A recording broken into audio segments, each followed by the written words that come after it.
Salam à tous.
Alors, mesdames et messieurs, bonjour et bonsoir. Bienvenue sur le plateau des informations précieuses du Mali. S'informer pour informer.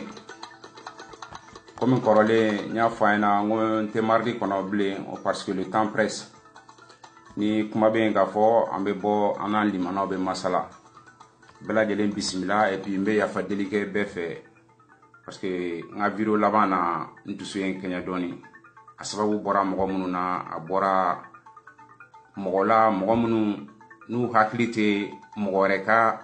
lafiya ni mogoreka here ni mogoreka sininya sigila ka teme ulu yere takan ulu ko u yere de bo ya en sigira bisibiri do ina ka video ke fene c'est parce que semaine konna ina anya e ka fo ko be ga folo ka yuguba doni bo malikana kele nogo nga situation ani en retoka niveau là. En même temps, je tiens à préciser que anye nyamanto mununye daba nani wa dibi nani wa ou bien daba sabade de toute façon capital konado ninta chien foloye wa yoro kelen dronte nyamambe fambe afora ko ozone mogo be ka sarani warba ina ko ka barake Et de toute façon, on va essayer de comment côté fan bella quoi. Parce que moi, aux zones mogotaï, en réalité, il y a un contrat bas aussi, mogo fait. Supposons, voir mon tout même Mali là, nous, nous, c'est la réhabiliter. En même temps, au Kmeke, ça va bouger, malin, jeune, chaman, fenêtre, mais barra soro, voir là. Parce que voir qu'autant, on a qu'à faire du Goubakona, à tout gelente à 100%, mais nyaman tout met en temps réel. Bon, ntaro nawe jatemine ke, en balmake Suleiman Sidibé, aye, jamunu irana. Bon, nous, le fond, on y tient, on a tient sur la trame. Parce que, quand c'est le noyoroma, il faut que, on a kodo ladje, anye jelen yere kan. Moko kote, moko la facilité, moko la gauchili fenete. Mais, on a ladje tient be niveau mena, ango au sur la trame toujours. Ok. Beita fo. Nyama me duguba kono tan nyama tonu no nyogon kan aya laje yoro nogole gouvernement kan aninke maire kan aninke. OK, on ne dit pas le contraire, mais jatemineni dobe no nere o ke nyama ko nuna parce que nyo kado fene la dernière fois que j'ai quitté le Mali anya demsenu la motiver sigida la kata berakana anga soda o tere kata berakana ka nettoyer. Nyaye ka fo yoro nettoyer ka je en re nisondiale ko baranyman kera nyebe sotrama chauffeur de la ay na masasa ka dundoro ka fara filisira bon nyemunge njota langa comme akera ama be ma fe mbola no fe nya takama ngaye na masafara mflinga ka ta jona bon tienre la nkoroma nyogondo abe yafama nga ndusu en kenya kelila kwa ako ko me ko o sera kan tankama ne ko no ngo ire aname en conscience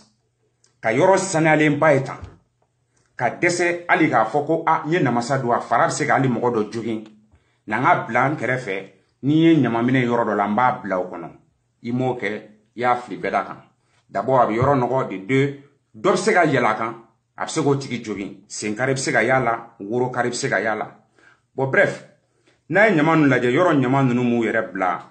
yoro nai an image munu mo de bu blind donc ne be en malien situation yere nyinga 600 ça fait bien koko an kanga au da gouvernement quoi parce que an gana na njogo kan bolo an jalaki quoi nyama ni aya be beda ka dore a blind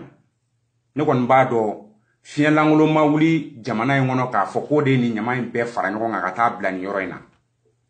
doko nga sigida frandoro ka nyama bla sigi nyoko nga yoro la ne ga sirata to la do fena go nga che doro ka ta fli fose kono do fena go nga ta doro ka ta bla yoro la yoro mi no na le ga soda te fangelen fe ne go abse ka nyena bote wa ni faso jogo barabe fo al ni gouvernement de meningo barabe fo nous ne a doé mais malheureusement pour les défenseurs du régime en place on nous maseka ido avancer ba fonina nyokono supposons éducation civique marate malila blé marate en fin blé bela jelen ko tere ngani juguma chara amba ta juguma sirafe nene nyama bon beda ka ko parce que ko merbe an nga sigida la o de kan na franc ozon Mali mo gon fleni mune la souvent hinebi mine iba yo be frani ken ni no ko se blimbaina mal équipé mais malgré tout cela population ta do fengera ere dumuni kuntan fere bagaw obesa ka ke papier mun kono obe mana mun kono a dumbaga ba ndoro ka afli aw be fe dugu ga je tugodi aw be fe dugu ga sania tugodi ube aw be fe an an yere ke iba fo bagaw sade abibo ibo iga sagasulu na fara boni nogo ni nyegane la ere de kanga du iga sagasulu kono ka nettoyer 600 sagaw ti se go nettoyer donc malien anti sagaye anti baye nyama bebe se ka nyama ka la fin do kono nu ko ma ko poubelle bomananga na ngo nyama mbomine ne filmeli munke malla nintara raida filmer nyama be fambe nyigane be ke fambe boke mana mumina ubis yorola wali ka fo maloa qui c'est kele on a l'impression de voir des êtres humains se transformer en animaux iko bagaya yere quoi ka t'i sigi panneau publicitaire dɔ kɔrɔ ka bɛnakɔta kɛ ka ɲɛgɛnɛ baw kɛ bon ne bɛ ala aw ɲininka sisan mɔgɔ min bɛ t'i sigi sununkun kɛrɛfɛ ɲamanton kɛrɛfɛ ka salati ni tomati ni gɔyɔ ni fɛnw feere ne ko i bɛ jigin a feerebaga de la wa ou bien i bɛ jigin a sanbaga de la ne bolo furancɛ tɛ ninnu cɛ a feerebaga o a sanbaga o nin bɛɛ de ye maa nɔgɔlen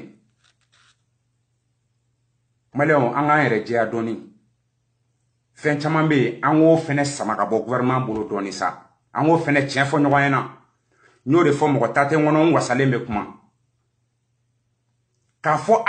anw man kan ka ɲaman bɔ nin yɔrɔ in na mais bɛɛ de bɛ taa bɔ yen wa aw yɛrɛ ɲɛkisɛ y'a ye video ninnu na a y'a ye buna hadamadenw bɛ ka ɲaman ninnu yɛrɛ kɛ tɛmɛsira ye cogo min a t'u tɔɔrɔ a tɛ foyi k'u la u bi don a cɛla k'a cɛ tigɛ i b'a fɔ ko c'est normal k'a fɔ ni donna nin na n bɛ se ka bana sɔrɔ a la wa ou bien an ka jeune wɛrɛw wele an ka fɛɛrɛ ɲini nin na ou bien an ka don maire kan an k'a ɲɛfɔ an ɲɛna an bɛ se ka jɛ cogo di ka nin ɲaman in bɔ an da la a kana kɛ bana ye ka se an limana wɛrɛw ma an dɔgɔninw b'o la an denw b'o la mais i bi bɛɛ de ka don ɲaman in na mɔgɔ kelen tɛ mɔgɔ fila tɛ bɛɛ de bɛ ɲaman in traverser k'an bɛ tila k'an sigi ko k'a fɔ ko awɔ ko an tɔɔrɔla an ma tɔɔrɔ halisa n'an tɔɔrɔla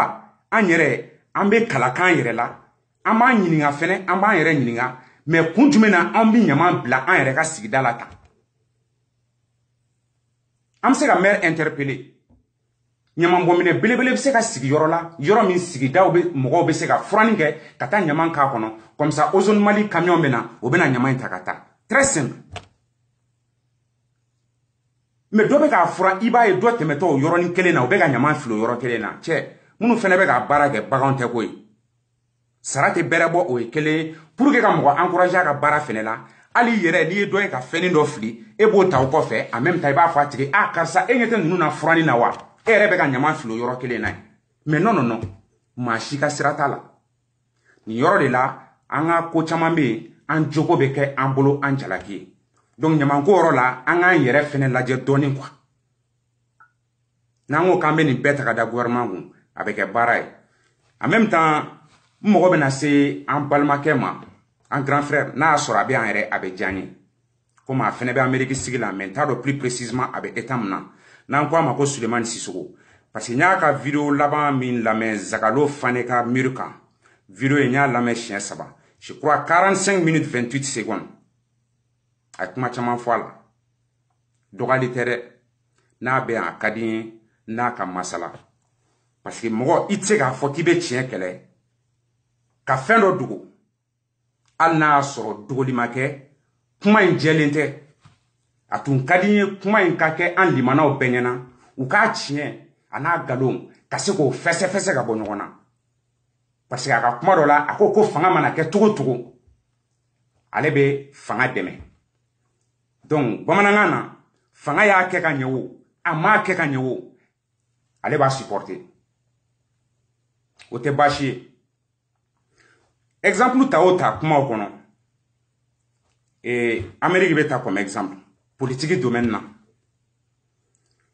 ko yan nɔ généralement i b'a ye mɔgɔkɔrɔbaw de bɛ don politique la k'a fɔ an ɲɛ bilen yɛrɛ kan ko bon ko Mali la ko jeunes de donnen don politique la ni jeunes ma don politique la u selen o sadiŋɛ da la de u bɛ don politique la wa politique kɔrɔ in tɛ sigida kunkanko ye wa jeunes da man ka don sigida kunkanko la wa n kɔrɔ n'i tulo bɛ n na a ka di n ye i ka na sisan n b'i ta i bɛ yan n kɔrɔ a diyara n ye i bɛ demande kɛ n b'i ta an ka masala mɔgɔw k'an lamɛn parce que i ka vidéo in tiɲɛ yɛrɛ la i b'a kɛ to a ma tɛmɛ ne Jimi sira fɛ je ne suis pas du tout d'accord donc a ka di n ye an ka dɔɔni fɔ ɲɔgɔn ye a la parce que kuma caman bɛ yen a fɔra n ma se ka faamuyali sɔrɔ a kɔnɔ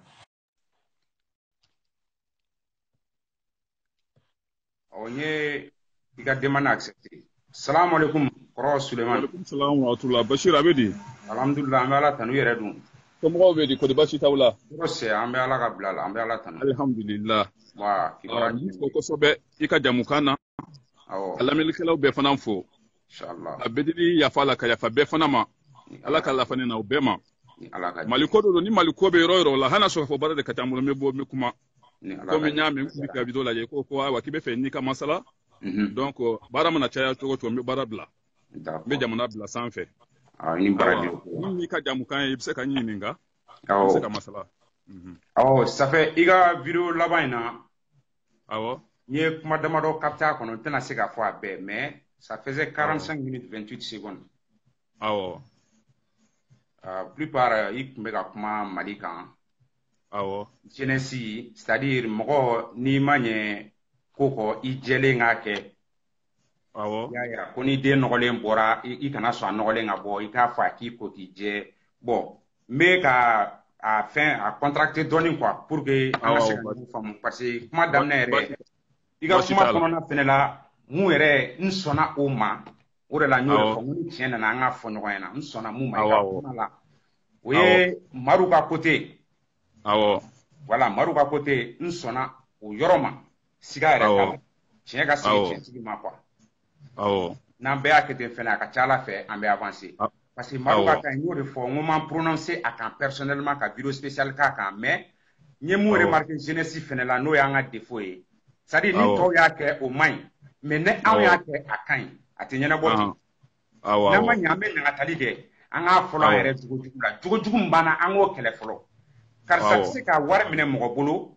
ka dum ka klaki si ka bi dafa o mo kelona kama si kamo supporter ka foko awo tiere la anga ya fama ambe ya fama ante nyine voilà donc à partir de là net se ka fo fene ko faso war do karsa amene ka dum ali shina amene ka dum parce que nene ko amene ka dum fo etala fin flado même ko to encourager ka do arnaqueli la flana o yi ɲiningali ça fait an bɛ ka minɛ minnu fɛnɛ la k'a dun an bulu ni maliyɛnya cɛ wa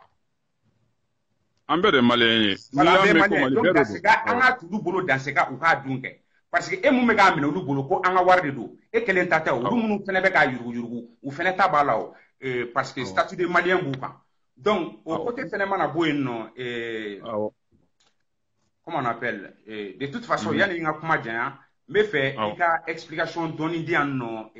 fin la jeunesse ka ko la parce que mon anki mangoma jeni o yoro ye iko yanno toroba no généralement bon mi jadi folo yani nga kuma dima yanno généralement iba soro yanga u ye fembe de ke u ka demsenu ye e bo don al na ma me na na me système fam e ko demu be anu kala kala na o be bara la ko gouvernement nga jurubula nkoro suleman o de ka cha gouvernement be wira ni mana ko scholarship ou be bourse mouvement ou be mogo min deme o de ka ca donc ne be ɲininga sisan mogo deme ta joli Mali gouvernement fait Mali gouvernement be jeune joli deme ka taa kalan kɛ pour que u ka se ka segin kana so kana baara kɛ n'an bɔr'o fɛnɛ la n b'i ɲininga an ka bɛn côté fɛnɛ la parce que an ka bɛn u taara Faransi mais ne ko mun ma taa bɛn kama parce que n'u kun taara bɛn kama ne tɛ CDR la ne tɛ CDR mɔgɔ ye mais ni tiɲɛ nana an k'a fɔ mun de la u m'a yamaruya k'a fɔ n'i y'a caya dɔrɔn a bɛ caya n kun na awɔ i b'a kɛ to n bɛ nin dɔrɔn fɔ k'a bila quoi ka kuma d'i ma c'est-à-dire munna u m'a fɔ ninnu y'an dɔ ye c'est vrai olu de bɛ k'an kɛlɛ mais fanga bɛ denmisɛnnin minnu na bi o ye CDR ye munna an t'u wele an ka sigi an ka kuma kɛ an ka fɔ ka bɛn kɛ munna u m'o kɛ munna an ka bɛn mɔgɔw m'o kɛ donc à partir de là n bɛ i bisimila n bɛ kuma d'i ma. ayiwa n'i ye Mali yɛrɛ a devise ta k'a lajɛ Basiru fɔlɔ i y'a dɔn an b'a fɔ ko Mali an ka devise y'an bɛɛ de kalen kan ye mɔgɔ ko k'i ye Mali ye ko maliyɛnya de ka di ye Mali devise un peuple un but une foi o de bɛɛ kalen kan ye an bɛɛ kalen n'aw de la pour ka kɛ maliden yɛrɛ fɔlɔ ye o dun bɛ mun yira o ye k'a fɔ k'an ye jamanaden kelen mɔgɔ ye an ye hakilina kelen ye et puis an miiriyaw ye kelen ye fana an foi nin ye kelen ye n'i y'o fɔ i y'i kale o de i n'a fɔ n'i y'i kale nin o ye kalenin de ne ma sɔn k'o kuma nin na tagama dɔrɔn o y'a sɔrɔ k'a fɔ i y'i faso janfa parce que an ka imu de kɔnɔ a ma sɛbɛn kun fɛ o ko un peuple un but une foi après u nana k'a fɔ ko notre combat sera la liberté et notre combat sera l'unité Mali bɛ kɛlɛ o fɛn fɛn na c'est la guerre pour l'unité maliyɛn kan ka fara ɲɔgɔn kan de fara mana kɛ sacrifice don fara mana kɛ cogo cogo hadamadenw hakilina tɛ se ka kɛ kelen ye n dɔgɔnin hadamadenw tɛ se ka kɛ k'a fɔ ko awa ko o bɛ kɛ fɛn kelen fɛ mais kɔni jamana nin de y'an ta ye an garijɛgɛlen don jamana nin de la jamana nin pour a ka ɲɛ jamana nin pour a ka ɲɛ dɔ de ka sacrifice b'a kan a ka ɲɛ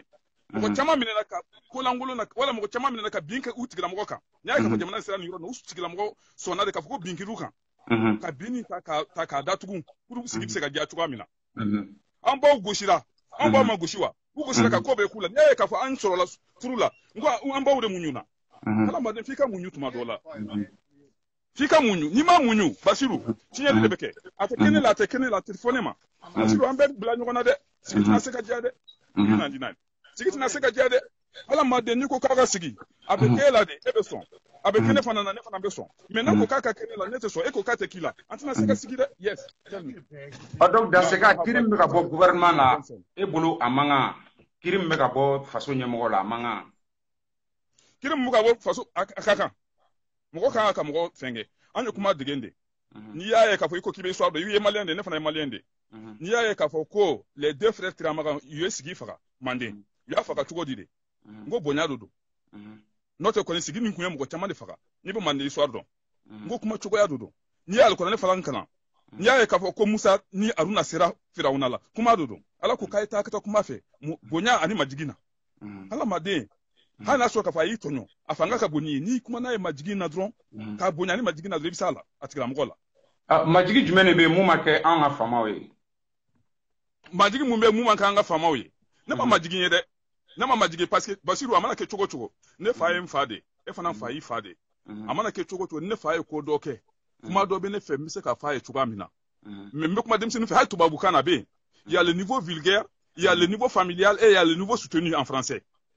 kuma o de be ala ma dem be man ka kuma man te beta yo mo de bora ka ke kuma kele mu na ku tse kuma la obe kuma fu be nyina obe kuma fu kuma bodu o de anga jamana ntie kuna foni ne te ka anga jamana kan kanye jamana don kuna foni ne te ere ya me ka fo ka fora ko atete de kunye ere be kuntigi atete ni ere be lukumbe kuma e mo me anga jamana kan wa o sorola mu anga kuna foni na ku memi ai anga kuna foni na ku memi ila mbesa me kuma de fo lenyana ko mi yenyi nga anga kuna foni na ku memi no kuma suko fora jamana kan c'est dangereux. C'est quelque chose de très dangereux. Mais Malien, on en a dit, ou koko ou ereke. Anga ko beke ka fa ngere reke. Anga ko beke ka fa kanga mede. Mo si ta fo ka nyata ni sunde ko wala nyata ni sunko ba so ko galondo do. An funde no nyogon ko dongodo. An funde no nyogon ko o te fanta ya kele o. O te fanta ya kele de Basiru de. Fanta ya de ka fa ka na ke kele ni. Mais nanga ni ngal do semela parce que ne ma mu famia e ka ko era la Suleiman kosebe. O de c'est-à-dire dengu me malien kan j'étais et dabe mako kuma la mais abe e toro le fait que jeune be bo ka manga mun chibi ku ka hage ka réclamer ka fo gouvernement main donc ne be nyininga na soro ere bulu na me en conscience compte tenu de votre âge na soro ni gouvernement yani ni gouvernement che Musa fanga bi ani 600 che na soro politique mo na ya soro horoya kono ube ka faso bara anye jelenka kana se ibeka claima mbi nyininga ola kwa ande usigi ama yire nyininga ola nebe ere fana nyininga ola ere voteruye ne de voteruye do de fana ne voteruye ya do de fana de voteruye numa ke kanye jalanga ke kuma baya ambe vote ke kula boyenke jalanga ku shinyeli 5 ans de retardement jamana kan c'est trop 5 ans de retard ikanga kam ko mundeme ayi ikanga kam ko mundeme e mo deme e boko to critically don la iye nyaman ko fo 600 nyaman bita ka ta filisira kan uye fen chaman ta ka jo malien ko ni gouvernement de taille ni a on de taille malien ka ko ni a on de taille de malien ko ni gouvernement de taille ni a on de taille fen mu ya don ka ko lieu public do malien bo de tien ya lieu public malien bo de tien ça fait comment inte ka jabi ga nye quoi ne pima parce que e ko ameta élection de là ka voter pour la boy ni manye ibe ko ke mogola par exemple yani ga boy anti fait kunjumena ne bolo o harami alente o ka fo karsa anti fait parce que boran jigi koro karsa anti fait parce que yurugu barga to boyana karsa anti fait parce que an balma o be ka faka ka ta fait al sa koron fait est-ce que o foli o e bashiwa bashiba parce que ni e ni ne be ya an bora mali kono an ko de kamina kana mani boala la fi anan somogo jamana fana fen fe ya don ka fa be jamana la fe demeli dodo iba so ka fo do disira ro do la e ba deme o tira mo deme do ti se ko do la iba so ka fo e bo etira mo so la ne sigira ka fo ko disira e bi ko laje e du wo fere be kono islamia wo fe wa ma don ka fo nya so ka fo islamia esprit ni be kuna de me abene kuna islamia ko hala ma de esprit tene kuna mais ya meke ire jamu jara ne somogo ye bamananya do ya nuga islamia don bo dame o de bela mali la mais an tun be dambe fɛ yɛrɛ woloya o tun ti bɛɛ la Mali la mais an maliyɛnw tun bɛ yɛrɛwoloya fɛ c'est à dire ko caman bɛ silamɛya kɔnɔ an ka laada kɔrɔ o b'o barika o bɛ barika de di silamɛya ma awɔ ne bɛna nin ye dɔɔni Sulemani parce que kuma ye fɛn dɔ ye an b'a fɔ ka nɔgɔ de bɔ a la quoi parce que n'o de fɔ n ko an y'an kunbiri ka taga ka kuma faamaw fɛ u nana kɛ sababu ye an y'an kun kɔrɔtan donc a tɔ ye fɛn kelen min ye u ye u ka chance d'an ma an k'an disi da u disi la n'an y'an disi da u disi la don min o don nin an b'a faamuya k'a fɔ ko tiɲɛni kɛra e ko sisan ne ka kuma na ko basi don non une seconde dɔrɔn de yan comme ne de y'i wele ka na quoi i bɛ une seconde yan s'il vous plaît i ko n'o kiri bɔra faamaw la an somɔgɔ minnu bɛ ka faga kɔrɔn fɛ i ko o jaabi la ko basi don donc ne y'i ɲininka sisan an k'an sigi an balimaw an sinjiw ka faga ko parce que faamaw bonyani kama an ka n'o kuma fɔ Bashir i y'a ye Bashir n bɛ k'a fɔ n ko i kana kumaw yɛlɛma fɔlɔ ne tɛ ka kuma yɛlɛma dɛ ne k'i ma ko iko Danbe ye mun de ye Danbe fɔ ko Danbe n ko Danbe ye de k'a fɔ ko awa i bɛ dan de kɔnɔ Danbe o de i bɛ k'a fɔ mɔgɔ ɲɛna ne b'a dɔn de ne bonyana mɔgɔ kɔrɔ Danbe i bɛ dan de kɔnɔ dan n'u bɛ tigɛ a dan kan sisan mun sɔrɔla ligne nin kɔnɔ u b'a fɔ de ma ko Danbe mun bɔra ligne kɔnɔ o de ye ɲamɔgɔden i y'a mɛn wa bon hadamaden i mana kɛ cogo cogo bonya bɛ mande bonya ma segin bɛ mande u ko l'acte à la parole mais a mana kɛ cogo cogo an de ko ko démocratie est-ce que la démocratie est uniforme la démocratie n'est pas uniforme la démocratie est multiforme mun y'an ka kow ye an ko de kan bɛ ko dama tɛmɛ ko jugu a bɛna ni tiɲɛli de an bɛ ka jamana minnu ladege an tɛ k'olu ladege u ka information kɛ cogo la o maliyɛnw bɛ sɛgɛn kan an ka journaliste bɛ wuli cogo di k'a fɔ k'u bɛ taa Libi n y'o video kɛ an ka journaliste man deli ka wuli ka taa Libi an ka activiste man deli ka wuli ka taa Libi n ko mɔgɔ wɛrɛw de taara Algérie y'an kɔrɔ an ka journaliste jɔn de taara yen an ka activiste jɔn de taara yen bɛɛ ko ko politique parce que politique ni poche bɛ fa o de la politique ni choqué pour anarquer n'o tɛ il y a trop de problèmes problème caman de bɛ Mali kunna mun y'a dɔn k'a fɔ a si ni se kelen mɔgɔ b'a k'a ka sanu feere u k'u ka du terrain feere ko le bɛ taa ko ka taa ɲinini kɛ o ka taa feere Libi ye aw bɛ sigilen k'a bɛ kɛlɛ de la ko ka Mali yɛlɛma ok donc ne bɛ ɲininka Sulemani e bɛ Amérique yan ne bɛ yan nɔ sababu jumɛn ye lana yan sababu mun ye ne lana yan ne kɔrɔkɛ il a tout o de nana ne yan et puis encore nana yan fana ma sigi n'i b'a fɛ fana n b'a yiri la n ka adresse di ma ne kɔrɔkɛ nana ne yan non mais m'a fɔ mɔgɔ min ka taa o j'ai fait la musique aussi non n bɛ fɛ ka mun f'i ye c'est-à-dire ni a tun ka ɲi so i tun bɛ na yan n'a sɔrɔ a tun ka ɲi so e tun bɛ na yan n ko ne y'a ɲɛɲini so de moi mes parents ont de quoi mais ne b'a la kɛ ne ye sɛnɛ kɛ ne taara ka taa high village la ka taa sɛnɛ kɛ ka taa tiga sɛnɛ ka malo sɛnɛ ka ɲɔ sɛnɛ ne wulila Bamako de cité sportive la ka ne ka ninnu bɛ ne dɔn je suis né dans le richisme mais ne ye sɛnɛ de kɛ ni ye n tɛgɛ lajɛ n ye sɛnɛ de kɛ ka baara kɛ ka ɲini yɛrɛ ne tun tɛ si haya an ka sokɔnɔna la ni mɔgɔ minnu bɛ n dɔn u b'a fɔ ko Sulemani ne tɛ si an ka haya sokɔnɔna la moi je n'aime pas le luxe moi j'aime travailler ka ɲini wɔsi ji la n y'o yɔrɔ ninnu bɛɛ faamu n bɛ fɛ ka yɔrɔ min fɔ peut-être i tɛ ka yɔrɔ ye halisa c'est-à-dire par exemple e fadugu ye Mali ye ne fadugu ye Mali ye mais e sigilen bɛ Amérique yan ça veut dire que a ka ɲi yan de wa a bɛ ɲɛ sɔrɔ yan de mais a tɛ ɲɛ sɔrɔ so non a ka ɲi ne bolo de yan ne kɔrɔkɛ bɛ bɔ a bɛ na o a bɛ taa yɔrɔw la a bɛ na mais a tɛ sigilen yɔrɔ la mais mun ne ma sigi Mali la dans ce cas ayi yan ka ɲi ne bolo de n y'i faamuya dɛ haya américain dɔ bɛ yan mun y'a dɔn k'u wolo la n'a sɔrɔ ko fɛn bɛɛ bɛ sɔrɔ yan de olu tun man kan ka tɔɔrɔ o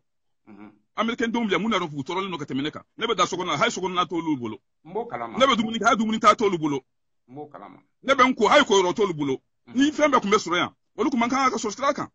komi bɛ exemple ta Mali la olu man deli ka bɔ Mali kɔnɔ an bɛ sa Basiru dɔw bɛ Mali kɔnɔ olu man deli ka bɔ hali Mali da fɛ olu ko alhamdulilayi rabbil alamina ala ye diɲɛ bonya ala ka n bɛ hadamadenw sɔn hakili la ala ye diɲɛ nin bonya ko k'a ye diɲɛ nin bonya de ko hadamaden ko dɔ bɛ yen i b'a sɔrɔ k'a fɔ k'a tɛ fɛn sɔrɔ a fa jamana kan a bɛ se ka bɔ ka taa yɔrɔ wɛrɛ la a bɛ kɛ fɛn ye u man kan ka frontière de don mɔgɔw ni ɲɔgɔn cɛ o de ye article premier diɲɛ a créé ce monde là ka hadamaden bila ka taga ma a k'a dayirimɛ ɲini a k'a dayirimɛ ɲini ni Mali gɛlɛya i bolo i bɛ se ka taa yɔrɔ wɛrɛ la a bɛ ɲɛ i bolo hadamadenw bɛ funteni dɛ parce que u minɛlen don ka bila yɔrɔ kelen de la o de kan ka kɛlɛ sababu jumɛn bɛ ka maliyɛnw labɔ sisan sababu jumɛn bɛ ka maliyɛnw labɔ sababu mun bɛ ka anw ne ni e an bɛɛ minnu bɛ Algérie minnu bɛ Kuwait minnu bɛ Arabie Saoudite maliyɛn bɛ diɲɛ fan o fan sababu jumɛn ayi n ko ne ni e parce que an bɛ ka mun kɛ an bɛ ka dumuni de nɔgɔya u ye an bɛ ka luxe de yiri u la yan an de kan ka baara créer Mali la ne ni e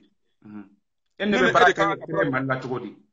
Il peut pas créer chogodi. Tu vas où à créer chogodi, tu vas où Afrique, tu vas kata nyenyi kana kana ke uka jamanaka. Oluma ko chogadla. Ni mandaire la jone bidaila. Donc on ta régulation kuntala de. Régulation kuntola. Non. Utra nyenyi de. Sanu tuka jamanaka utra kata sanu nyenyi Afrique kana nai. Fais mon tuka jamanaka kana nyini kana nai. Kana dilan kana anke société de consommateur ou consommation. An il a ka ndoko nu de consommation ni la. Ambachi Nambita Amesegibata des vacanciers. On va comme des vacanciers. Kata Afrique. Anta kata bara créé pour rendre nous c'est gâteau chouamina. Ambe faire de quelqu'un nouya. Naya ça va ici. Il faut créer l'emploi là-bas aussi. Alors donc mais c'est gagné comment ina Alissa parce que amega comment il me semble amega temps perdu mais comment teka ne teka nimisi wasa kelen teka soro comment là il va que toi parce que niveau ko ga emploi créé donc mais en emploi Europe là ne bi ngininga o gouvernement malien plus précisément gouvernement a rôle muni gouvernement a rôle muni et be son a chaman wala ni gouvernement a rôle muni c'est l'arbitre en tant qu'arbitre et facilitateur gouvernement a rôle yodi gouvernement be ko faciliter de population bolo Basiru ni ne efleni sisa en dalin to nyoko ne dalin to nyoko ba so ka fa ebe word doso ne be word doso mais je dis que je ne peux pas donner mon argent à Basiru nan fara la nyoko kan entra kata malila amika kaisira mu fote ku kaisira mai Basiru on peut créer une banque beka ka war do ala ka autorité takadlan payant go ka fo gouvernement on a un projet pour le Mali jeune munu be baraka autorité nunu kan munu be tike udi munu be fenga OK ça va créer de l'emploi il faut qu'on croit à notre propre ressources on croit à notre propre personne Kafuku kasa de mina kana mbobolo la mko shit na mbobolo la kasa de mina kana hera nyeshi na mko shit hera nyeshi tiga mgoma donc ne fam gouvernement clenenu ande clenete comment la minorité peut être malhonnête et la majorité non iba gato ibe comme yere kurane ko kuma fo ne en âme et en conscience ne te kurane seben do ma delega kurane kala imanga kuma famnya de non ay c'est pas que mina kuma famnya ko ko gouvernement clenenu ne bi ni nyinga de ya ni nga kuma mini nyinga na so réellement na be ga boy tuskune la ka fo ala nye siranye kuma do koroya kuma do silamaya kuma do ka fo gouvernement clenenu ibe ga kuma mfo na ya so ala nye siranye kuma do kwa me feka ode don imanga kuma fo me ola ki ngwi ki chonga tlanga kuma la ningo gouvernement lene do la question parce que il a menga kuma fo ni on laje on est majoritaire yo gouvernement no be bomi ngo bo banga du de kono on ko reke ododo ando ko nundodo ambalma ododo on est majorité ando usigi ni mo ko musigi barala ni ya ka foka tlenente iba so ka fa aye de lake mo mbika barake ya tlenente aye de la iba so ka fa eba suru de tlenente ne de tlenente note mo mbiki ka barake na donc fo yemo tleni yemo la dirimaye mandala na be golonde parce que abado ka fo mumbala o mo kelo ngam ka voto odile anko ko munu mai o mo kelo ngam ko lasigi o mo kelo o lo anga misri o lo anga polisuye donc nene famu sisa eni neni anga famu ambe zoe quoi ambe mumbe sunyali ke o mumba duo jole be abedo ndole ka du kono la mumba fakate doyi anko ka we polisuye obitani wori munu anga sokona la fa o de ukasrai iba ka to ite ta donne me o ma delega do anga du kono est-ce que ka do amando e nyata lawa amado nyata lawa imanga kuma me ete malende ne malende me amado anga du kono me kuma na ala bitela Basir yaay ede be ka diviser like nan je te dis que notre combat c'est l'unité mais il n'a pas c'est pour diviser parce que il a vidéo muna ere mega kuma ere foka aname en conscience Basir ce n'est pas discussion parce que ni ede ka diviser like Moko de beaucoup la main. Mika moun finya nanko. Quand on parle du Mali, il ne faut pas s'exclure. Il faut te mettre dedans. Quand on parle du Mali aussi. Dis-moi, je n'avale pas ça. Il est à Keto. Excuse-moi, je n'avale pas ça. Aurait problème. Mais qu'est-ce que maintenant, quelle est ta solution pour ça? Changer de gouvernement? Combien de fois tu as changé de gouvernement? Ce n'est pas changer de gouvernement. Nga tiere finina ni mogo nous. Faire des béquets, nous nous temps toura la okataka boy. Que les jeunes conscients soient maintenant au sommet de la grande hiérarchie du Mali. Voilà. Il faut que bon malien. Ah bah faut que bon malien là de. Moi famo parce que wale jugu mbula ngania jugu ya mbula shweni mbula jugu ya mbula. C'est-à-dire il est temps que akadabla. Kuna kuma kunte fort. Ebo don. Donc comme ne bɛ k'o de fɔ n ko ni tiɲɛ nana a kuma fɔra ka kɔrɔ parce que e ma gouvernement yɛrɛ accusé i ka bureau la i y'a yira k'a fɔ gouvernement mana tiɲɛ cogo o cogo e b'a supporter. n b'a supporter. Modibo Keita ka waati ne t'a supporter. Modibo Keita ka waati mun ne Modibo Keita bɔ Mali kunna de. Qu'est-ce qui a fait partir Modibo Keita? Tu peux me dire? Ayi, tu peux me dire ni ko gouvernement ma mun ne Modibo Keita lata? Ne tɛ se k'o f'i ye dɛ. Mun ne Musa Traoré lata? Ayi, mun ne Musa Traoré lata? Moussa Traoré sera mun là? Qu'est-ce qui a fait partir Moussa Traoré? N'an ko k'an b'o fɔ, an bɛna taa sur un plan. Aïe, comme tu dis que pour comment je dis que je supporte le gouvernement, j'étais Janika mɔgɔ kɛlɛ fɔlɔ Janika fɔ i bɛ mɔgɔ fɛngɛ ni ɲininka kun ni kuma ninnu na n ko mun de taara ni Modibo Keita ye i ko k'i t'a dɔn mun de dun taara ni Musa ye i ko i t'a dɔn mun de taara ni ATT ye i ko k'i t'a dɔn ne bɛ se k'e jaabi cogo di n'i ko k'i t'a dɔn c'est pour ça que je te dis que je supporte le gouvernement. Mais ni e b'a dɔn a fɔ ɲɛna kɛ ne kelen tɛ yan mɔgɔ wɛrɛw bɛ yan donc n b'a dɔn n bɛna f'i ɲɛna Modibo Keita ko ko Maliyɛnw k'an ka baara kɛ le nationalisme an ka baara kɛ an k'an yɛrɛ ta bonheur tɛna se ka bɔ yɔrɔ si la k'a fɔ k'an bɛna anw magɛn yan anw Maliyɛnw de kan ka bonheur créer yan. A ye milisiw ta ka milisiw créer même ma maman a été à l'école ne ba ninnu bɛɛ de taara ka taa kalan Modibo Keita bɛɛ de tun taa sufɛ kalan na les Maliens ont dit que c'est trop i tɛna fɔ an ɲɛna k'i b'a an forcer k'an diyagoya k'an bila sira la an tɛ sira mun fɛ les Maliens se sentaient dominés se sentaient i n'a fɔ bolo kɔnɔfɛ k'u t'o fɛ Moussa Traoré nalen dunun de fɔra Djimbew de fɔra les libérateurs ko Moussa nana ko k'u libérer. Donc Maliens ka freedom dir'u ma Maliens ka liberté dir'u ma ni mun ka di mun ye i b'o kɛ mun ka di mun ye i b'o fɔ donc u ye Modibo Keita lata o cogoya de la Modibo Keita a été emprisonné Maliens bɛ sigilen c'est en 77 que Modibo Keita est mort Maliens bɛ mun de sigilen n'a sɔrɔ k'a fɔ u kun b'a fɛ donc Modibo Keita Musa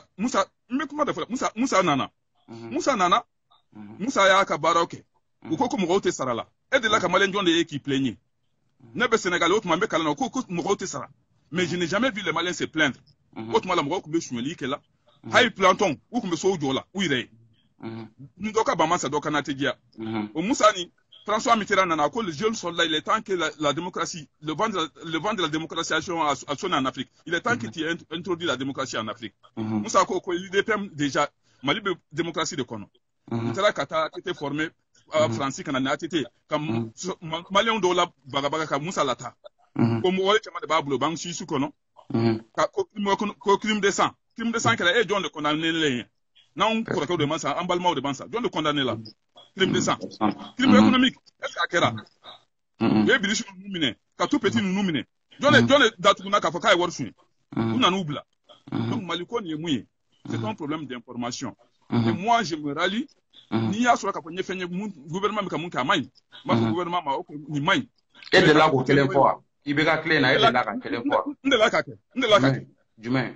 a ye mobili di a ye mɔgɔw ma n ko a man kan ka mobili di denmisɛnninw ma yanni ka denmisɛnnin i ka liste di denmisɛnnin ma denmisɛnnin na fo a ye kalan mɔgɔ man kan ka mobili di denmisɛnnin ma i bɛ baara de yira denmisɛnnin na Karim kɛra président de la commission de défense le Mali est en pleine guerre o bɛnna i ma a bɛnna ma donc comparativement aux voitures données à l'AM il a préféré ka AM ta y'o de dénoncer awɔ n y'o de dénoncer o tuma mun b'i ni AM cɛ foyi tɛ ni AM cɛ n dɔgɔninw dɔrɔn don ne dɔgɔninw bɛ kalan na o yanni ne tɛ mobili san k'a di n den ma n bɛ kile de d'a ma n b'a dege baara de la kalan a bɛ kalan de kɛ n'a ye kalan kɛ a bɛ wari ɲini ɲɛ sɔrɔ a bɛ mobili san yɛrɛ ye école de médecine mɔgɔ tun bɛ yɛlɛ kuluba cogo di école de médecine mɔgɔ tun bɛ yɛlɛ kulu sanfɛ cogo di ka taa école la u tun bɛ yɛlɛn kulu sanfɛ cogo di ne yɛlɛnna cogo di n ko ne tun bɛ tagama sen de la mobili bɛ ne anw bara o mobili joli de b'an bolo mobili ne bɛ tagama sen de la o tun ye e ka choix ye e ye majoritaire ye wa ou bien e ye minoritaire ye mɔgɔ joli tun bɛ tagama sen na e tun bɛ bɔ min ka taa médecine ok u ka tagama sen na o de bɛ barika don i la ni i ma sɛgɛn fɛn fɛn ye i tɛ se ka valeur dɔn sɛgɛn i tɛ sɛgɛn fɛn fɛn ye i t'a valeur dɔn kuma jɛlen fɔ sa mɔgɔw k'an faamuya e tun bɛ tagama ka t'i sen na distance jumɛn ka bɔ min ka taa min ne tun bɛ bɔ Tomgolobu ka taa INSIP la ka bɔ Tomgolobu ka taa INSIP la n sen na ka bɔ cité sportive la Kulujuda la transmission nin bɛ yɔrɔ min na dɛ Garde républicaine ni Kantura cɛla la ka bɔ yen ka taa INSIP la n sen na ok donc o e bolo n'a y'a sɔrɔ gouvernement ka baara tɛ ko ka ekɔlidenw par exemple Mali ressources filɛ nin mal exploité ekɔlidenw bɛ se ka kari sɔrɔ o la mobili min bɛ yɛlɛ n'o ye sanfɛ ka taa ekɔli la ka jigin donc o man kan quoi e bolo. Basiru m'o f'i ɲɛna. I b'a fɔ mobili dira a ye mɔgɔ ma mobili dira a ye mɔgɔ ma Basiru n bɛ kuma na kuma de fɔ i ɲɛna Basiru bourse de bɛ di maliyɛndenw ma bourse de bɛ di ne ye sous région bɛɛ yɛlɛ Sénégal pour avoir une bourse il faut être orphelin wala ka na ni dossier minnu b'a yira k'a fɔ i kan ka dɛmɛ de ne selen Mali la u ye bourse di ne ma ne yɛrɛ dabaliya banna o je n'ai jamais vu au Sénégal je n'ai jamais vu au Sénégal et j'avais moins 15 moins 16 mais je n'ai jamais vu ça au Sénégal i bɛ élève ɲininka mɔgɔ minnu y'a fɔ u kalan na n dabaliya banna de ne dɔgɔninw y'u sɔrɔ u bɛ wari fɛnkɛ la bourse a fɛsɛfɛsɛ i kan bɛ bourse d'étudiant de ma wa ou bien bourse d'étude bourse d'étudiant awɔ bourse d'étudiant mun bɛ di INSUP ninnu na ani mun bɛ di lycée ninnu na mɔgɔw ma man deli k'a ye Sénégal mais o tɛ koba ye o koba de don non koba n'a ye sous région m'a ye Sénégal man deli k'a ye Sénégal de économie ka ɲi ni Mali ta man deli k'a ye Sénégal man deli k'a ye n kalan n'a ye fo ka n ka baccalauréat sɔrɔ yen man deli k'a ye donc ni y'i faamu e ko Sénégal économie ka ɲi mais i bɛ ka Mali ressource i bɛ k'a considérer ya mun k'a considérer ok Mali ressource la ne ko a man kan maliyɛn bɛɛ k'i niyɔrɔ sɔrɔ o la wa a ka kan bon faamaw bɛ ka mun ta nin n b'i ɲininkara n'a mɛ en conscience i bɛ Amérique yan de so bɛ sa faamadenw ye yan u ka école bɛ sara u ye mobilibaw bɛ san u ye fantandenw de bɛ ɲani na yan olu de bɛ jɔsi la yan komi an yɛrɛ ko ten donc selon vous est-ce qu'il y a une bonne répartition des ressources du Mali? Une bonne répartition des ressources du Mali. Il n'y a pas une bonne répartition. Il n'y a pas une bonne répartition. Mais pourquoi tu as dénoncé? Moula m'a dénoncé. Qui te dit que je dénonce? Donc, ni ma son dénoncé, je crois que en tient fond il y a un genou tout et vous a droit à réclamer Suleiman. Non. Qui dit son droit? Qui dit son droit? Dit son droit. De dénoncer l'injustice instaurée par le gouvernement en place, par le régime en place. Non. Je sais que il faut avancer au rôle là. Comme ni fana dusu kɛɲɛ i bɛ se k'a bila komi yɛrɛ de la k'a fɔ ne ye i ka plateau kan ne ko n bɛ misali ta i ko n'i y'o tigi tɔgɔ fɔ dɔrɔn k'i bɛ n bila donc an b'o cogo kelen de la c'est à dire i tɛ se ka mɔgɔw ye ka droit dɔ réclamer k'i b'o ta k'i yɛrɛ sɔn ja n'o ye o de la ne ko n ko aw de ka parce que an balimakɛ dɔ bɛ yen ko Abdramane Berté la fois dernière à l'intervention la n y'a ye k'a fɔ c'est l'un de nos grands frères qui nous encourage à réclamer nos droits dans le plus grand respect k'a sɔrɔ an ma don mɔgɔ gasi la. Mais État, je crois que ce n'est pas pour vous juger, mais vous avez une haine dans votre cœur envers la jeunesse malienne. Basir, il ne faut pas amener des rancœurs dans notre pays. On n'a pas besoin de rancœurs. Mais effectivement, c'est vous qui... Mais tu as parlé, Basir. Mais vous divisez la jeunesse. Non, on est de Kamao. Il est que chez nous diviser comme on est là pour être franc avec vous. Basir, tu m'as appelé. Non, il doit loin de là. Je préfère vous demander la parole. Il n'y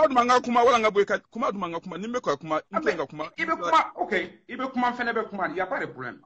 Oui, même ni kuma ne be ma kunne ne kila i kuma la sisa mblanga kuma ni kuma ni mnye de faut que rom na bisa kan corriger o da que c'est ça qu'on dit que débat contradictoire. Donc ni be Mali kono. Mali be rom nabi. Avant de pousser les jeunes à des rancœurs, avant de pousser les jeunes amana ke chogo qui pousse les jeunes mais eko ka droit réclamer qui dit son droit réclamer les rancœurs mais maintenant comment là je n'ai pas fini qui dit son droit devrait faire son devoir ramadia odi boani sogoma nyame ka fo demba fo boani sogoma dongodo aso ka fo boa jolendo ay do de lade ni dongodo boa dumuni siri dongodo boa manjida ma dongodo boa soda ma dembe boa betaka sirafe an tɛ se ka don yɔrɔ de la o ye aw fɛ ye par exemple mais o tɛ anw fɛ ye hali n'anw balola bɔgɔ de la an b'a fɔ buwani sɔgɔma ce n'est pas vrai o tɛ nkalon i tɛ se ka dɔn ko dɔn ka mɔgɔ wɛrɛ t'a dɔn anw mɔna o de kan ni kan ka du kɔnɔna la mun bɛ an ka du kɔnɔna la i bɛ se k'i ka du kɔnɔna la i bɛ se ka du kɔnɔna ka taa hali n'a b'an balo ɲama de la an b'a fɔ buwani sɔgɔma nkalon don ce n'est pas vrai bon e fana bɛ ka mun fɔ o de ye nkalon ye dans ce cas d'amener la rancœur entre les jeunes maliens. Joy ebe ka chukoroba to sokona ko ka na so ndo me nyamande ma ebe ko bo ani so ma ebe bonya edu me wa chukoroba ne mu de la Joy wa chukoroba ne ni edu me wa chukoroba ne chuwaji bon efle ne ye pa mfo ne masa ai efle ibolo sa e ko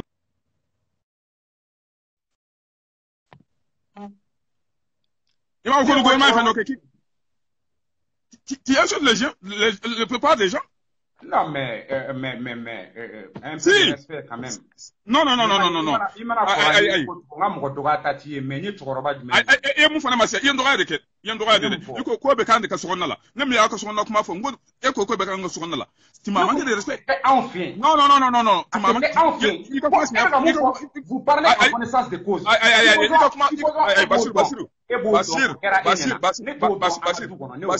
Bachir. Moi, j'ai des jeunes frères. Moi, je ne veux pas te manquer de respect. Mais il faut que tu aies de bara. Il faut que tu aies de bara. Ok, donc, la kumala la ne qui m'a ôté en a dougon, on a choroba, on polo nyamanela. On va faire boani soma. Ok, moi, je vous dire que. Voilà. Ok, nous sommes débarrassé. Et nous, on a chamambe ou débarrassé. Voilà pourquoi il y a la révolte. Bien sûr, aucun. Si ça nous moun la ndon be bo sokonna la kata manganke kenemala la mun kera ka fengela kulu sanfela la ibora kalama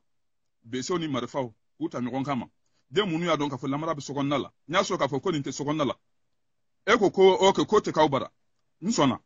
me mo munu ye muruta nyon kama nya so ka fo ko mara ku me sokonna la dem ni aka mara de bo sokonna la kata kenemala la nsona ka fo ela munu ya ka sokonna la mais dès le monde na mona sokona la na montano ko ila kena malala est-ce que la molier e mun kana sokona la e mun bono e kata o ila kena malala o la moli de e be america marabe ya jodo ko maratia maraj memea ne ko ne be yoro mun na marabe me yoro mun na marabe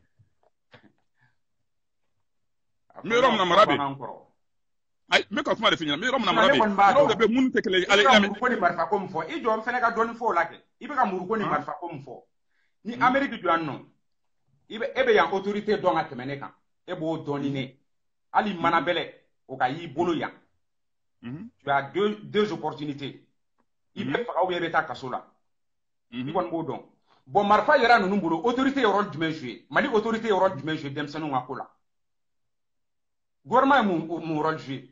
Ok, on a fait un sommet ma ke gagné. Ko éducation abe dafa kenema o de la bamananga na ba fo ko ni ma mara ka du kono ibe mara kenema. Muna gouvernement ma rôle jouer. Ngo mbola ko de finyana te Basiru. Ne bola ko de finyana ngo mulu boketa ya wati. Mulu boketa ya gele ya malion bolo. Malion de ko mulu boketa ka ko da matemena. Nous sommes en couteau à double tranchant Basiru. Yana tike bo chugande la. On de ba fo ko ake. Ni ya kamba fo ka da matemena. J'ai vu tout ça. On ne va pas faire na kera ma fuka kera de ko juguye. Et ça fait un amour beau blassa, en actualité là, n'est pas problème parce qu'on apprend de ses erreurs. Le passé là, on laisse le passé. Revenons aux réalités de l'actualité. Donc c'est ça. Contrôleur général Ali Sibo, moi mon kan akamine. Nya adra ka video do laje. Mugo tona ka di mugo maleon bora kamale kamine. Jagwa do be nyini kana fara. E mo histoire fana mewa. John Willa. Be contrôle général Ali Sibo. Mugo mun kan ka sola. Mugo tona ka ne ka duloki min mu nyini kana ka duloki fara. Mugo le bora fambe. Mugo mun balma bora mugo mun ya don ka foka balma bala. Le Mali là désolé. Moi je na kumana amé ñoyo mais ni te mun famé ka ko la e ba ta toujours l'accusé numéro 1 oye Mali population jeunesse ni fin de nous mais gouvernement a responsabilité pour de ça là et pour c'est appel à la paix parce que en ta unité ne peut ka unité de créer Malien damo ni ñogon ci folo ni Malien unir la ka ñogon famia ka sigi ka kuma ni ne ka kuma fen ni ya ka fo ne moi je suis pauvre mais je veux l'apaisement d'abord na apaisera mo sigira ka kuma an farla ñogon kan ka hakilina manta an be vote ke mo mun ka danyo be sigi o be temanye ko lala mais an kana ke ka ku fantaw de mai famau de mai famau do kanyo gouvernement na do kanyu awo mboko de fo donc nango ko fama amina ke kake fama oni fantan chela kele anto kele fana fe nebe ola ke mbafo me ro kele ndla goshi ne re fantan dende ka fo kwa wa anga wuli anga do kan yira anga wuli anga wochi yibo akadinye fama o kadi fama ma fantan ma mais koni si y a pas d'apaisement Bassirou mo be bolu ku bolu fe on to jamana kono ni kele wuli na tugodi apaisement mi na tugodi do de be ke sabali bagay John e Bassirou ne ba tiye tlokro sisa ibe sabali ba fo ko mun ko ke dudo iba so ka fo ibe se ka nchi dugula ibe se ka ko be ke na me ba fo ko mun ko ke dudo ko ntete skama mais ne ko dante ko la e bolo Dambala mais ce n'est pas le moment Dambala ce n'est pas le moment moment du même connaissant an ka ka moment mun kono nanga jamana ni mugo munu na kana anga jamana deme ka fo kuna nanga jamana deme olu be sera ka bo anga jamana kono an sera ko olu be la bo doni an yere dama mun na mun ka ambo ke nyogona an yere dama mun na mun ke nyogona ambo ke nyogona mugo munu na kana sika anga jamana kono no be sigira anga jamana fangila an se ka tai na nye fere ko lula ko lu lata si sa an yere dama mun na mun ke nyogona an yere dama ko ke nyogona ko balma kele ko sisi de bo ko mekta suma temene an yere dama ba nyana bo. Je crois oye kuma korodu mais tiente parce que bibi na ko selen do adana shishi re drontere fembe songa bo mun ka fari tasuma ba si o don ka dugo de Suleiman peut-être de munente el nek se ga nyoyon parce que e be ga ye en tant que Suleiman Sissoko abana quoi mais peut-être ete ga laje en âme et en conscience malien be niveau muna mune malien wuli mune malien black mala mune an faw black kono na fila mune an baw black kashila est ce que ebe ko yoro lajɛ gouvernement be ka kɛ sababu ye mɔgɔ minnu be ka taa faga kɔgɔji sanfɛ ani cɛncɛn kan ani minnu be ka sa tunga fɛ ne bɛ k'o de f'i ye o tagali ka di dɔ ye bi a tɛ se ka taa a ba man kɛnɛ a tɛ se ka taa parce que cogoya tɛ so n'a taara ni ala ma jɛngɛ a tɛ se ka segin an bɛ faden minnu fɛ yan Sulemani e ni ne olu ye sariya dɔ de bato o ye kelen olu ka sanfɛmɔgɔw y'a kɛ ka ɲɛ de n'anw taw y'a kɛ ka ɲɛ i bɛ ka mun fɔ nin karamɔgɔ ɲare minɛna o san gendarmerie taara karamɔgɔ ɲare minɛ en tant que gouverneur en tant qu'officier supérieur de la gendarmerie mais il y avait un mandat i b'a dɔn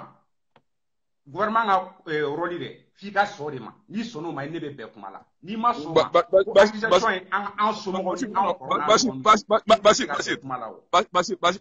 Bachir, maintenant, attends, je parle maintenant calmement et tu m'écoutes. Après, Nintla et Fnambe Seka Kuma, il n'y a pas de problème. Ningo, gouvernement et arbitre dans les régulateurs. Bachir, nene fleni. Ambe nyoye vidéo de là. Est-ce qu'à manquant, en cas à nyogon do Amérique yam, malien fait faire donc à Fabia, be fait un kekaire, bekan à bon nyogon kalama. Même si pour faire enfant, mais nous font fanankra, il va se faire un kele ne badou. Il va se faire si so de badou. Il va se faire Bassirou ta dun, il va se faire de badou, ante d'aller nyogona. Amba foko ni ka war du badou. Mais na manda nyogona, est-ce que jamana bseka jo? Na ma nyogon famia, est-ce que jamana bseka jo? C'est-à-dire ne te ka bayika horoya kuma nunu ma koyi. Ben sabali danaya mais avec quel mantlanga kuma ni ame ka foko mishi sona ka ke kulu de. Belgium se ku fenge mais ni mishi kele ngolla. O girna ka bo mishi kulu to chela la. A bijili be gele ade. On de follow be ben, on follow de be kamben. Pour anga se ka kenge, pour anga se ka ke vere. Mais na fara ka fo an yere dalente nyogona. An yere ngani awte nyogonye. Bassirou be gele ade. Ni ame ka foko nyema nyuma. Jamana nyuma do jamana de nyuma de ba kono. Munu mega bi an comme e be gulu la fasa. O de la an benga gele on. Munu mega bi an kan e be ga ulu la fasa. Bassirou nti ula fasa sa. Nti ula fasa. Nti ngo uni de meli de ka ale ka ku de. E ka jeune nga problème dénoncer to muna ite gouvernement ta dénoncer ti. Ne mas o de la nki mangi be gulu la fasa o. Aïe, on ne vote où. Ok, est-il un crime? Je n'ai pas voulu dire pour droit réclamer. Est-ce un crime? Bassirou, on ne vote où. Il m'a dit ma femme, on ne vote où. Moi, je n'ai pas fait ça. Umana ni marfai mina kuma eurokan umana ni marfai kana marfa do ankuna an voteru yede donc jenu yuka ubuka droit de réclamer gouvernement ibise ka telefon yana ubuka droit de réclamer gouvernement. Donc ça ne se voit pas selon vous la création d'emplois. Combien de jeunes diplômés sans emploi? Le jeune directeur de l'énergie du Mali qui vient d'être déchu, je dirais déchu parce que mega monini o de même madame nkoro entretien la de donner Dramane Coulibaly mune be ama munge edemna eni Allah taala ci ani tunga cela Si le Mali est un pays sérieux, un gouvernement digne de ce nom, pensez-vous que ni Dramane Coulibaly tout manga Tony place na folo ka demain ka subventionner, c'est-à-dire à mogo be edi fin là pour que ka Mali bon ni dingue wono ka bois kono de l'estage tuma menacé Fonteni menacé anga mogo koroba be sali d'amne ça. OK, je parle maintenant. Je pense que là Bachirou, je pense que les jeunes, vous les jeunes, vous êtes très intelligents, mais la connaissance vous fait défaut, un tout petit peu défaut. Afrique m'a créé aujourd'hui. Le Mali n'a pas été créé aujourd'hui. Le Mali a beaucoup d'emplois. Bara chama de Mali kono. Bara munumbe, jenu nyeto bara munundela. Bara munumbe, jenu ko kute fe ko bara ou le développer. Ni ya e ka foko abondance na nani jamana nunu kono. Uma jina yake o. Jina muriate. U fa o ye munundlan. U tuguru fa o se no de no fe. Ni tra kata Texas. I tra kata Houston. Ibe mishu de yeye mishi chamon. U fa o kunye kobo yude. Uye muneke, uya essayer de la moderniser. Ka essayer mishi munu kumbeta fengel mishi de banfara flau de bambara. Bagang de chamon bambara. Nimbe senayoro nimbe bagange nimbe barade. Foro fana Mali, yes. You got clippers? No, I don't have it. Mali fana. Mali du kolo de kabon. Senayoro ankuku jabe kelen jabe yoro do lawo. Israel yon muneke. Ngu ibe senake desert kan. Oman desert ke verdure wa. Uncle, yes, how are you? Very good. Encore Amérique bla. Ne ko Uranda sera ka développer cogodi. Uranda avancera cogodi. À partir de quoi? Maintenant comment là kana ta ndevi. Ah mais il bla de ni fe Amérique toyi o kuma la. Amérique Uranda olu mu africain comme nous. Uranda ngo bara mais bara de bambara. En avance sur nous de 1000 ans.